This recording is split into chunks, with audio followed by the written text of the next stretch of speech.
Delighted to be speaking this segment with Congresswoman Barbara Lee, the godmother, if you will, of Caribbean American Heritage Month. We're delighted to have you. Thank you so much for joining us on this segment of Congressional Viewpoint. My pleasure.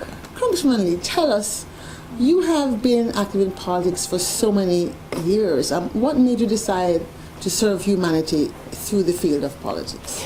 Well, I have to just say it was a great woman of Caribbean descent who encouraged me to register to vote, first of all, and get involved in politics. And that was our beloved Congresswoman Shirley Chisholm. Shirley Chisholm came in the early 70s when she was running for president to my college. And of course, at that point, I was very active in the community with the Black Panther Party and other organizations because I really understood why people of color, African Americans, women, why we had to have an agenda for change. But I wasn't a registered voter because I didn't believe in the two-party system. Well, I had a class in government, and my professor required us to work in some political campaign during that year as it relates to the presidential races. And then it was Humphrey, McGovern, Muskie, and all of them. And I told my professor, I'm just going to flunk this class because I refuse to work in any of their campaigns. They don't relate to what I care about: child care, education, poverty. You know, I was on welfare myself, raising 2 small kids as a single mother. So I was prepared to fail this class. Same time, I was the Black Student Union president at Mills College. And as the BSU president, I was responsible for bringing in speakers. And so I decided that we would invite the first African American woman elected to Congress to Mills College campus. She accepted our invitation. Of course, that was Congresswoman Shirley Chisholm. She came and she spoke, and she talked about the fact that she was running for president. I said, huh? You know, the media had not sent that message to California. And so after she spoke, it was like phenomenal. I went up to her and I said, you know, Mrs. Chisholm, you speak, and I had a big Afro jeans t-shirt on. I said, you speak to all the issues that I care about, and I'm raising these 2 kids, trying to get through school, you know, but these candidates that are running for president, you know, aren't relating to what I care about. How do I get involved in your campaign? And I told her about this class that I was about ready to flunk. I said, so maybe I'll get involved and help you in your campaign in California. And she took me to task, and she says, little girl, and she called me little girl up until a few months before she died.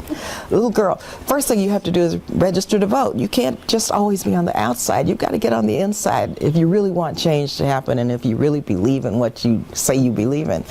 I said, okay. So I said, okay, so how do I get involved? So she said that she didn't have a lot of money, so she didn't have a traditional national campaign. She was leaving it up to her local supporters to organize and support. So, of course, since I had never worked in politics and wasn't registered to vote, I had no clue. So I went and told my professor, I'll consider now, or reconsider taking this class and trying to pass it. So just tell me how to get involved in the Shirley Chisholm campaign. And she said, you've got to figure that out as part of your course work. Oh. So I searched around, looked for Shirley Chisholm volunteers, couldn't find any, no campaign. I ended up organizing the Northern California Shirley Chisholm campaign out of my class at Mills College.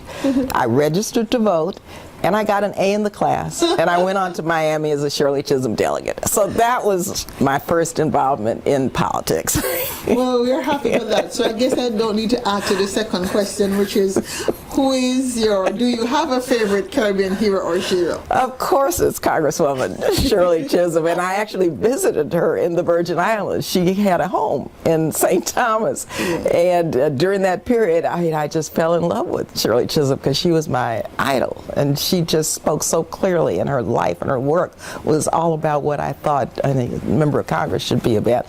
So I searched her out one summer in the Virgin Islands, and a cab driver told me where to go find her house.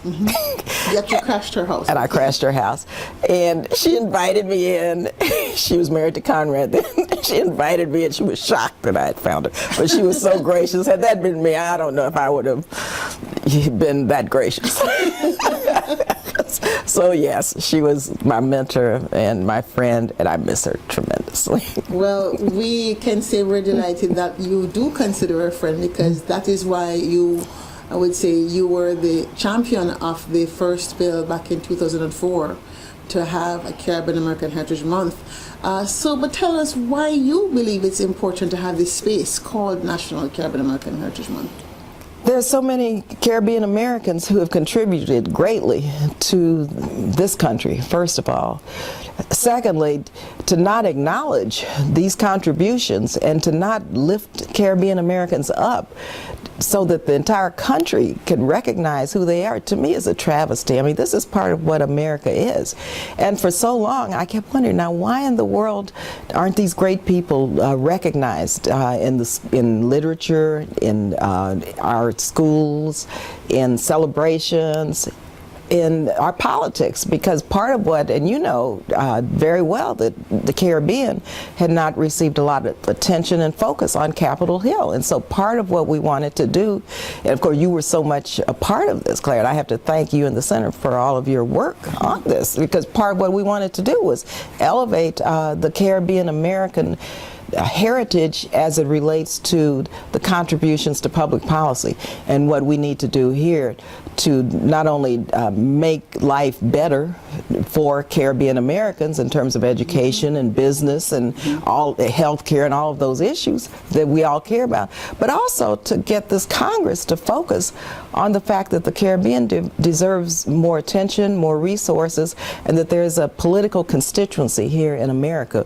for the Caribbean. Excellent. So then what are some of the pressing issues that you think we as Caribbean Americans ought to be thinking about that we can certainly work with you on through the rest of this Congress and certainly for the next Congress coming in? Because I'm sure you're going to be back. Well, November's coming. We're working hard like everybody is in terms of these elections. And one thing I just have to take a moment to say, I hope Caribbean Americans are involved in these elections. You know, it's very important to register to vote and get involved. Also the census issues. That's right, census. That this multicultural black community that we started in 2010 continues to make sure we're counted in the right way. Good, because that is so critical in terms of our agenda here on Capitol Hill. Several issues. One, climate change. You know, when I chaired the CBC, we had a major event around climate change and what's taking place with the oceans and what's taking place in the environment in the Caribbean. And so I think one of the issues that we really have to raise up and lift up a bit more are the issues around climate change that are taking place in the Caribbean. Secondly, of course, job creation. What can we do here in terms of our tax policies, in terms of our investments, in terms of making the Caribbean a priority for economic activity, for trade? And I still say yes for economic assistance also, because when you look at some of the countries in the Caribbean, HIV and AIDS is still running rampant. And so we need to have investments in health care and in HIV and AIDS and development assistance to many countries. So we need more of a focus on aid and trade. We need to focus on climate change. We need to focus on our tax policies that, you know, unfortunately sometimes really are negative toward Caribbean countries, and we need to really make sure, I guess I would say as an appropriator, to make sure that the Caribbean receives the type of resources and attention that Latin America and other countries throughout the world, you know, the regions throughout the world receive. Well, yes, because we are America's third border. So as we come to an end, is there any other message you'd like to share with us that you feel I didn't ask? Well, I think I'd like to just share one message right now, and that is I want to thank you and thank the Caribbean American community for being such a powerful and passionate force on so many fronts, but also just recognize my colleagues here in Congress who are of Caribbean descent and who really have come to Congress, such as Congresswoman Yvette Clarke, and we have Congresswoman Donna Christensen, who of course we believe will be the next governor of the Virgin Islands. And we have Congresswoman Sheila Jackson-Lee with Caribbean heritage.